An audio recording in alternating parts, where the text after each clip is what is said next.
Hello दोस्तों, स्वागत है आपका हॉन्टिंग वर्ल्ड चैनल के एक और एपिसोड में। दोस्तों, आज मैं आपके लिए लेकर आया हूँ वर्ल्ड वार टू के समय घटी एक रहस्यमय सच्ची घटना जिसकी कहानी काफ़ी खौफनाक है। दोस्तों, ये कहानी मैंने एक इंग्लिश वेबसाइट से ली है। तो दोस्तों, अब हम कहानी पर आते हैं। मेरे दादाजी रशिया से थे। उनका जन्म रशिया के लेनिनग्राड शहर में हुआ था और वर्ल्ड वार टू के समय वो उस जगह रहते थे। जब हम बच्चे थे तब वो हमें अपने बचपन के बारे में कई कहानियाँ बताते थे। उनकी एक ऐसी कहानी थी जिसमें मुझे सच में डरा दिया था। उन्होंने यह कहानी केवल एक बार बताई और फिर इसके बारे में कभी बात नहीं की, लेकिन उन्होंने कसम खाकर कहा था कि यह कहानी बिल्कुल सच है।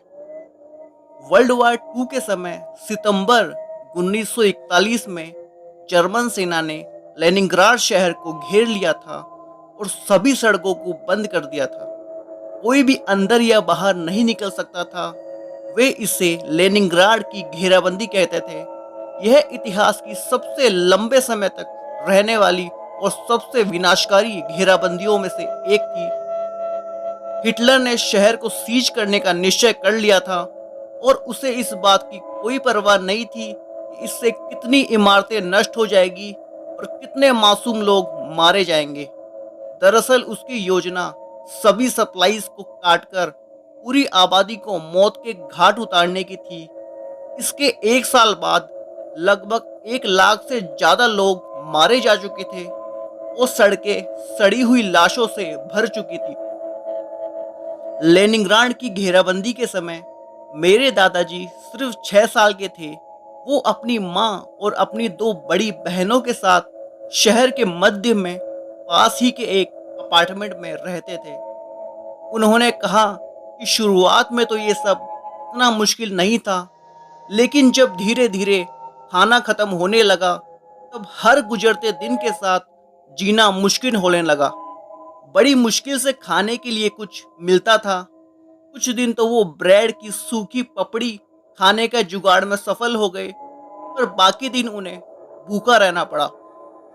शहर में हालात बद से बदतर हो गए। लोगों ने पालतू और आवारा जानवरों को खाना शुरू कर दिया। वे लोग आवारा कुत्ते, बिल्लियों, चूहों और बाकी के जानवरों को पकड़कर खाने लगे। जब जानवर नहीं बचे तो फिर लोगों ने एक दूसरे को ही खाना शुरू कर दिया। हालात बहुत ही खराब थे। बिल्डिंग की पहली मंजिल पर जहां मेरे दादाजी रहा करते थे, वहां 4 अपार्टमेंट थे। इन सभी अपार्टमेंट्स में लोग रह रहे थे। मेरे दादाजी और उनका परिवार पहले अपार्टमेंट में रहते थे। दूसरे में एक महिला और उसके 2 बच्चे रहते थे। तीसरे में एक शख्स और उसकी पत्नी रहते थे। 2 मिडिल एज की बहनें जिनकी अभी तक शादी नहीं हुई थी, वे चौथे नंबर के अपार्टमेंट में साथ रह रही थी। एक रात मेरे दादाजी बिस्तर पर लेटे थे। उस समय वो जाग रहे थे। भूख के कारण उनको नींद नहीं आ रही थी। तभी अचानक उन्होंने एक भयानक चीख सुनी और उन्होंने किसी को मदद के लिए पुकारते हुए सुना। इन सब से उनका पूरा परिवार जाग गया था। ऐसा लग रहा था जैसे वो आवाजें ऊपर के अपार्टमेंट में से किसी एक अपार्टमेंट से आ रही थी। उनकी माँ यानी कि मेरी परदादी जी, उनका नाम जैनेदा था और वो बहुत ही बहादुर औरत थी। उन्होंने ऊपर जाकर देखने का निश्चय किया कि आखिर क्या हो रहा है।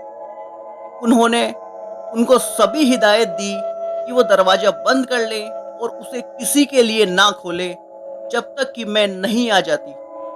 वो उन्हें छोड़कर ऊपर देखने चली गई और उन्होंने ठीक वैसा ही किया जैसा उनसे करने को कहा गया था। गलियारे में खड़े होकर उनकी माँ ने देखा कि दूसरी मंजिल के अपार्टमेंट का दरवाज़ा थोड़ा सा खुला हुआ था, जिसमें वो महिला और उसके 2 बच्चे रहते थे। जैनेदा दरवाजे के पास धीरे से चली गई और सावधानी से अंदर की ओर झांकने लगी। पर वहां जो उन्होंने देखा वो उन्हें जिंदगी भर डराने के लिए काफी था। डर के मारे वो अपने अपार्टमेंट में वापस भाग कर आ गई और अपने बच्चों से विनती करने लगी कि वे जल्दी से दरवाज़ा खोल दें। जब मेरे दादाजी और उनकी बहनों ने दरवाज़ा खोला तो उनकी माँ तेजी से अंदर आई और उन्होंने झट से दरवाज़ा बंद कर दिया। वो तेजी से सांसें ले रही थी और उनका चेहरा पीला पड़ गया था। उन्होंने उनसे कहा कि जल्दी से इस दरवाजे को सामने किसी मजबूत चीज को रखने में मेरी मदद करो, तभी मैं तुम्हें बताऊंगी कि मैंने क्या देखा था। फर्श पर खून ही खून था और उस पर एक कटा हुआ हाथ पड़ा था। उन्होंने कहा, वहां पर खून की एक गंदी बदबू थी और उस अपार्टमेंट के एक अंधेरे कोने से मैंने एक अजीब सी चबाने की आवाज सुनी। यह सुनते ही उनकी बड़ी बहन काफी परेशान हो गई। मेरे दादाजी इतना डर गए कि वह अपने कमरे के बेड के नीचे जाकर छुप गए। अगले दिन जब उनकी माँ बाहर कॉरिडोर में देखने गई तो उन्होंने देखा कि उस अपार्टमेंट का दरवाजा काफी मजबूती से बंद था। सब तरफ एक मौत के जैसे खामोशी थी। कई हफ्तों के बाद शहर की हालत में थोड़ा सुधार हुआ। रशियन आर्मी ने एक छोटा सा रास्ता बना दिया जिससे कि सप्लाई को पहुंचाया जा सके, ताकि थोड़ा बहुत खाना उस रास्ते से लोगों तक पहुंच सके। मेरे दादाजी का परिवार में से कोई भी भूख से नहीं मरा, लेकिन वे सब लोग काफी कमजोर हो गए थे। एक सुबह उनकी माँ ने जितने पैसे थे सभी इकट्ठे किए और वो खाने की तलाश में बाहर निकल गई। जब वो वापस आई तो उन्होंने देखा कि तीसरे अपार्टमेंट का दरवाजा लगभग टूटा हुआ था।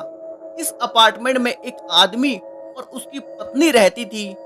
वहां जो कुछ भी हुआ उसका अंदाजा लगाते हुए जेनेदा ने दरवाजा खोला और अंदर झांककर देखा।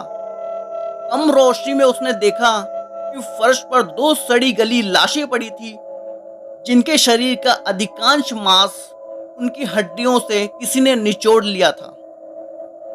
यह देखकर उनके मन उल्टी करने को हुआ, पर वो अपने अपार्टमेंट में लौट आई।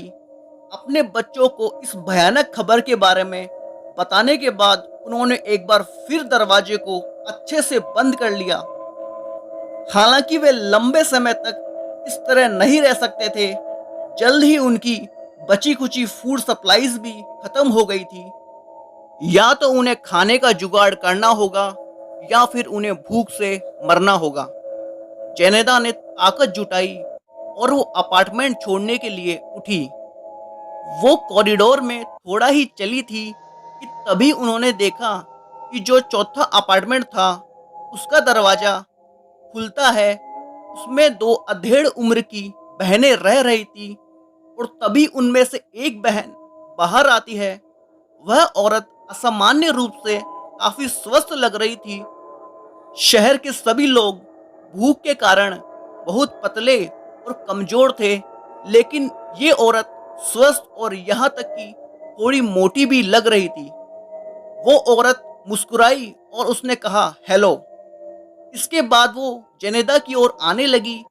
उस औरत का व्यवहार उसे थोड़ा अजीब लगा और उसने धीरे धीरे पीछे की ओर जाना चालू कर दिया। उस औरत के कंधे की ओर देखने पर उसे दूसरी बहन भी दिखाई दी, जो काफी क्रीपी तरीके से उसकी ओर देख रही थी। जेनेदा ने देखा कि उस दूसरी औरत के हाथ में एक बड़ी सी कुल्हाड़ी भी थी। यह देखकर जेनेदा जोर से चिल्लाई। वह उस कॉरिडोर में फंस गई थी और वो वहां से कभी भाग भी नहीं सकती थी। दोनों बहनों ने उनके भागने के सारे रास्ते बंद कर दिए थे। उन्हें अपना अंत नजर आ रहा था।